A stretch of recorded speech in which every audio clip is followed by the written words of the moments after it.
जागिए। आप अपनी आंखें कांच और स्टील से बनी दुनिया में खोलते हैं। आप एक चमकती हुई स्क्रीन पर तारीख देखते हैं। आप पक्की सड़कों पर चलते हैं, अदालत में प्रवेश करते हैं या राजमार्ग पर गाड़ी चलाते हैं। आपको लगता है कि आप 21वीं सदी में जी रहे हैं। आप गलत हैं। आप आज भी रोम में जी रहे हैं। हम अक्सर रोम के पतन की बात ऐसे करते हैं जैसे कि वह कोई अंतिम संस्कार हो। लेकिन रोम मरा नहीं। वह विस्फोटित हुआ। वह लाखों टुकड़ों में बिखर गया और आपके जीवन के ऑपरेटिंग सिस्टम में समा गया।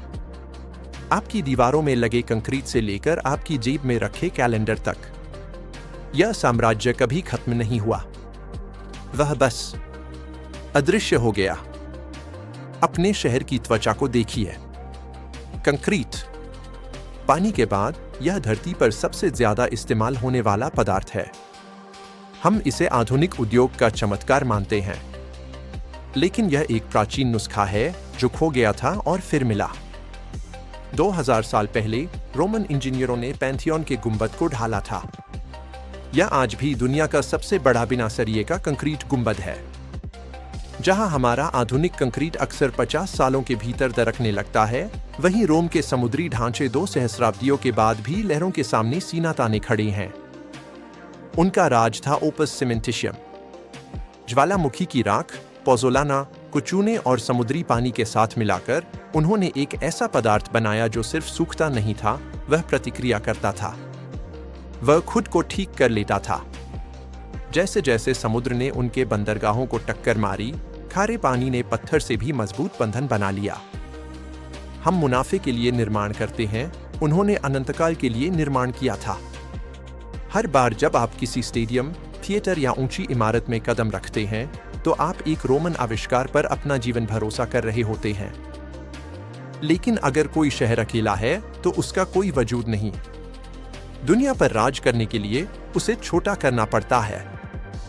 रोम से पहले यात्रा करना प्रकृति के साथ समझौता करने जैसा था। रोम ने समझौता करने से इनकार कर दिया। उन्होंने पहाड़ों को काटा और घाटियों पर पुल बांधे।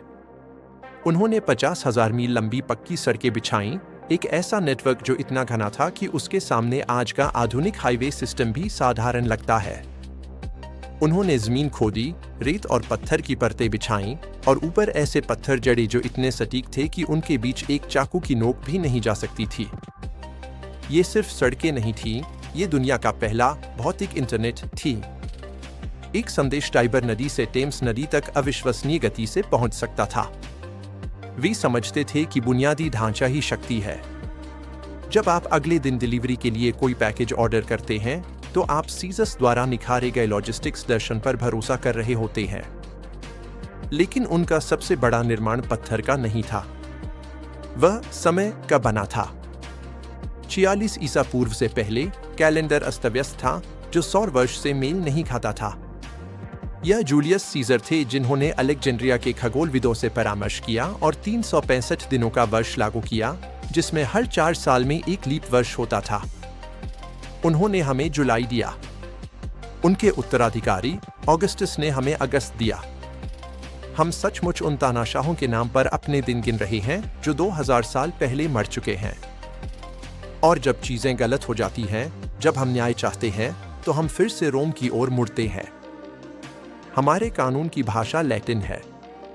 यह अवधारणा कि कोई व्यक्ति तब तक निर्दोष है जब तक दोषी साबित न हो जाए, कि सबूत का भार आरोप लगाने वाले पर होता है, EI इनकम्बिट प्रोबेशियो की डिसिट।